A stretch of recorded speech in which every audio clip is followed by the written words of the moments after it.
جن دینی اداروں میں زکوٰۃ کا مصرف ہو اور قابل اعتماد ہو زکوٰۃ ادا کی جا سکتی ہے، اس میں مستحقین کی مدد اور اشاعت علم دین کی وجہ سے دوہرا اجر ہے۔ بہت سے لوگ مدرسوں کے متعلق منفی ذہنیت رکھ رہے ہیں،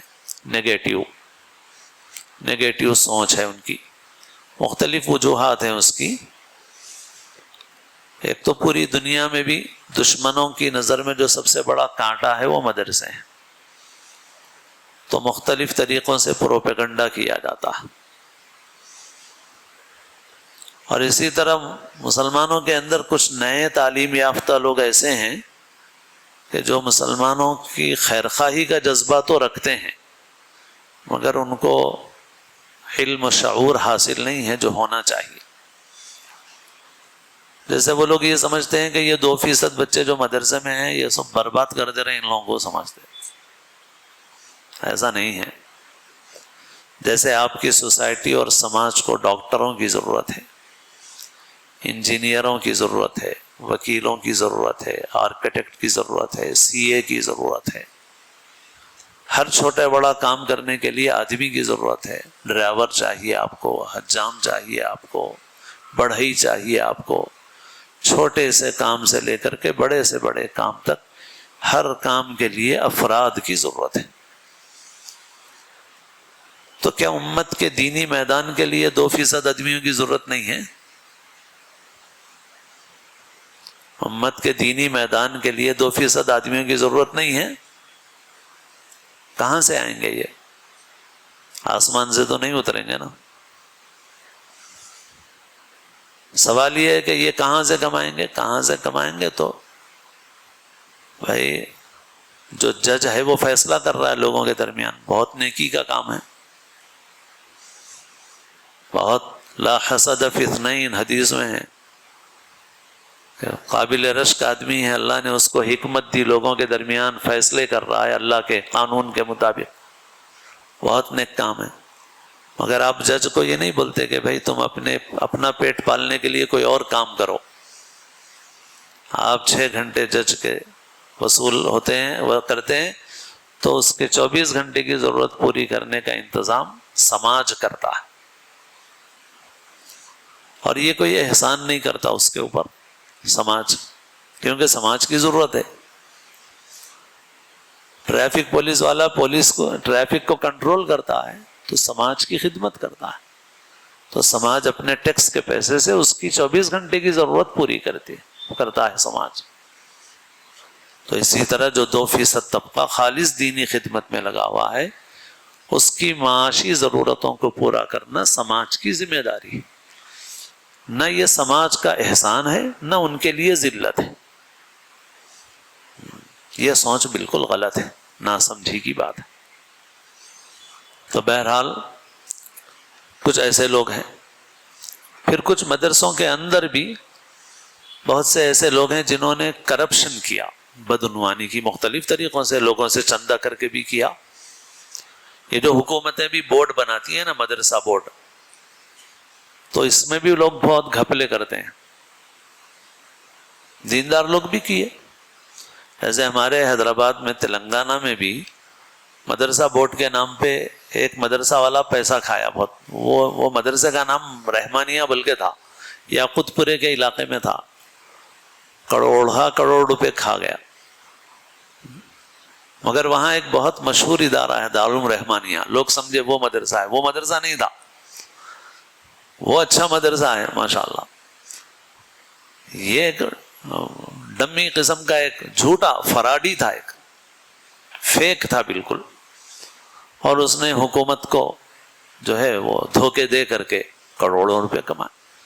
تو کچھ ایسے لوگ ہیں، اور کچھ ہیں اس وقت بھی سفارا ہیں ماشاءاللہ، اچھے اداروں کے سفارا بھی ہیں، اور بہت سے ادھر ادھر شہر میں پھر رہے ہیں آپ کو، اس میں بہت سے لوگ جھوٹے بھی ہیں، ویسے بھی ہیں ہر قسم کے ہیں، ہر میدان میں ہیں۔ تو بعض اوقات یہ جو ان لوگوں نے کرپشن کیا، بدعنوانی کی، یا چندے کے نام پہ کمیشن کھایا، یا مدرسوں میں غبن کیا، تو ویسے کچھ واقعات سامنے آ جاتے ہیں، تو اس کی وجہ سے بھی لوگوں کی ذہنیت منفی بن جاتی ہے۔ پھر بعض اوقات پوری سمجھ سے کام نہیں لیتے لوگ ایسا سمجھتے ہیں. ایک تو یہ پہلو ہو گیا. یہ ایک اور پہلو بتا رہا ہوں. بعض وقت لوگ یہ سمجھتے ہیں کہ بھائی یہ غریبوں کو دینا، بھائی یہ مدرسے والوں کا. تو بھائی میں بولتا ہوں کہ بھائی آپ ایک سلم بستی میں لے جاؤ، تقسیم کر کے آ جاؤ. آپ کچھ کھانے میں بھی اڑائیں گے، کچھ شام میں جا کے دیکھو پینے میں بھی اڑائیں گے. کھانے میں بھی اڑائیں گے، رات میں جا کے دیکھے تو آپ پاکٹوں میں بھی اڑائیں گے. اچھا نہیں اڑائے سمجھو، دے دیے، کھا لیے، آگے کھا کے بچے بستی میں پھر رہے ہیں. بچے وہ کھا کے بستی میں پھر رہے ہیں. کیا فائدہ ہوگا وہ بچوں کا؟ صرف کھانے کا فائدہ ہوگا نا. فرض کرو وہ ان بچوں کو ایک مدرسے میں لایا گیا اور وہاں پر 100 بچے رکھے گئے اور ان 100 بچوں کو 1 سال تک کھلایا گیا. لوگ کہیں کہیں کھلاتے ہیں تو فوٹو لیتے ہیں، ویڈیو لیتے ہیں، بہت بڑا کام کر رہا ہوں بولتے. تھیلے تقسیم کرے، راشن تقسیم کرے، دسترخوان بجا کے کھلائے، پارٹی کرے، فوٹو لیتے اتنا کھلائے بول کے. یہ 100 بچے سال بھر، سال میں 360 دن نہیں، چھٹیاں نکالے تو کم سے کم 250 دن تو کھاتے ہیں یہ بچے. تو یہ 250 دن تک 100 بچے روزانہ 3 وقت کا کھانا کھائیں اور پھر علم بھی حاصل ہو، ان کو تعلیم بھی حاصل ہو، ان کی سماجی سطح بلند ہو، ان کی ذہنی سطح بلند ہو. یہ بہت بڑے کمانے والے نہ بنے، تب بھی ان کے اندر دین آتا، علم آتا، شعور آتا، سمجھ آتی، ان کا لیول اونچا ہوتا. تو یہ 100 بچوں کو لے جا کے وہاں رکھ کے 250 دن کھلانا اور ان کو تعلیم دینا اچھا ہے یا بستی میں دے دینا اچھا ہے؟ تو بہرحال البتہ ہماری ذمہ داری ہے کہ ہم معلوم کریں کہ کون سے ادارے ڈھنگ سے کام کر رہے ہیں، صحیح کام. اور جو ادارے صحیح کام کر رہے ہیں، صحیح تو یہ ہے کہ اب یہ بھی دور دور سے سفراء آتے ہیں، تو اب ہم لوگ بھی جن کی کچھ مناسب تعداد ہے ان کا اعلان کرتے ہیں. کم تعداد ہوتی ہے کبھی موقع ہوا کرتے ہیں، ورنہ نہیں کرتے. اور وہ بول بھی رہے ہیں بڑے علماء کے بھائی جو کم تعداد والے ہیں اپنے علاقے میں ہی کام کر لو، بہت دور جانا نہ پڑے، 2 3 ریاستوں کو پار کر کے جانا نہ پڑے. مگر بہرحال پھر بھی ضرورت ہے، آتے ہیں. مگر اس میں بہترین نمونہ گجرات والے ہیں.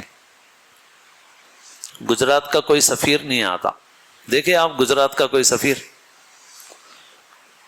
میں نے 25-30 سال میں ایک بھی گجرات کا سفیر نہیں دیکھا ہے. ایک مرتبہ ایک آیا تھا مگر وہ جھوٹا نکلا، فراڈی تھا وہ، باقی کسی میں. اور گجرات کے مدرسے کیسے ہیں ہم لوگ جا کے دیکھیں گے تو ہماری آنکھیں کھلی کی کھلی رہ جائیں گی اگر ہم گجرات کے مدرسے دیکھیں. بہترین مدرسے، شاندار مدرسے، 200 بچے. چھوٹے مدرسوں کی بات کر رہا ہوں، بڑے مدرسے ہیں تو 700 بچے، 1000 بچے، 1500 بچے، اور بہترین ایریا، بہترین تعمیرات، بہترین تعلیم. ان لوگوں کے اندر یہ ہے کہ ایک ایک فیملی ایک ایک ادارہ چلا لیتی. گجراتی تجارت میں بہت اچھے ہیں، پوری دنیا میں تجارت میں لگے ہوئے رہتے ہیں، افریقہ میں ہیں، لندن میں ہیں. تو جو ان کی فیملی کے لوگ ہیں یہاں ہیں وہاں ہیں، سب مل کر ایک فیملی 500 بچوں کا مدرسہ، 700 بچوں کا مدرسہ، 1000 بچوں کا مدرسہ، اور پورے اخراجات برداشت کر لیتے ہیں.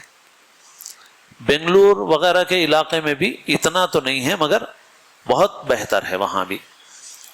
اسی وجہ سے آپ کو بنگلور کے مدرسوں کے سفیر کم ملیں گے، کبھی کبھی آتے ہیں، بعض بڑے اداروں کے بھی آتے ہیں، بعض چھوٹے اداروں، مگر زیادہ تر وہاں کے ادارے ایسے ہیں کہ وہاں کے مالداروں کی فکر یہ ہے کہ یہاں کے ان اداروں کی ضرورت ہم خود پوری کر لیں، اور ہم لوگوں سے اچھے انداز سے پوری کرتے ہیں. وہاں مساجد کی خدمت کرنے والوں کی بھی تنخواہیں اچھی ہیں، مدرسوں میں خدمت کرنے والوں کی بھی تنخواہیں اچھی ہیں، ظاہری مینٹیننس بھی بہت اچھا ہے، صفائی ستھرائی، تعمیرات.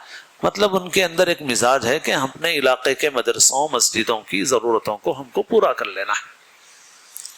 ہم لوگوں کے پاس یہ نہیں ہے. مگر ہر علاقے میں لوگوں کو اس طرح کی فکر کرنا چاہیے، اور جن کو اللہ تعالیٰ نے زیادہ مالی گنجائش دی ہے تو وہ ایک ایک ادارے کو اڈاپٹ کر لیں اور اس کو بھی ذمہ داری لے لیں، یا ایک گروپ مل کر کے ذمہ داری لے لے، ایک خاندان مل کر کے ذمہ داری لے لے اور ایک ایک ادارے کو سنبھال لیں.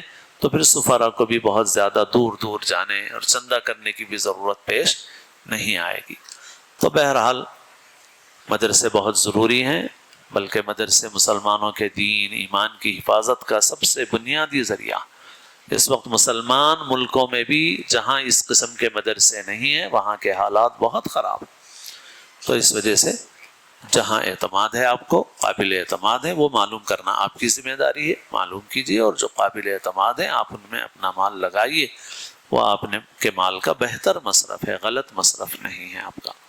اللہ تعالی ہم سب کو توفیق عمل نصیب فرمائے۔